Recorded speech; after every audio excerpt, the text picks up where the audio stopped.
Welcome to waves media. Guntur జిల్లా ప్రతిపాడు నియోజకవర్గం పెదనందిపాడులో Telugu Desam party నాయకులు గ్రామ ప్రజలు ఇచ్చిన ఫిర్యాదుతో అక్కడే సంబంధిత అధికారులతో ఫోన్లో మాట్లాడి వెంటనే మంచినీటి చెరువు పనులు యుద్ధ ప్రాతిపదిక మీద బాగు చేయాలి అని అధికారులపై ప్రతిపాడు శాసనసభ్యులు బూర్ల ఆంజనేయులు ఫైర్ అయ్యారు.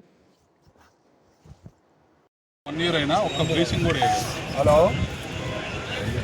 అమ్మా, ఏంటమ్మా ఈ మంచినీళ్ళ చెరువుల్లో బ్లీచింగ్ కానీ ఏమి కానీ చేయకోకుండా ఉంటున్నారు? ఏంటిది?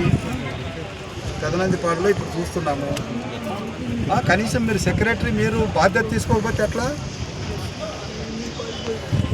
ఏం చేస్తున్నారు? ఇది చూడండి, ఇక్కడ ఏం చేస్తున్నారు? వాళ్ళు అడుగుతున్నది ఏదైనా చిన్న పడవల్లో వెళ్ళి బ్లీచింగ్ పౌడర్ కలపాలా, మొత్తము కలపడం లేదు. ఊరికే పైనుంచి ఏదో బ్లీచింగ్ చేస్తే ఎట్లా?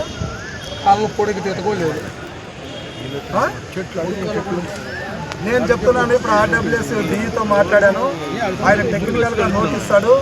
మీరు కానీ పర్ఫార్మ్ చేయకపోతే నేను కేసు పెడతారు మీ మీద, సెక్రటరీ మీద.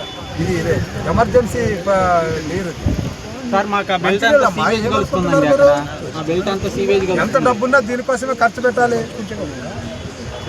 మీకోసం డబ్బు లేదంటే చెప్పండి, నేను మాట్లాడతాను.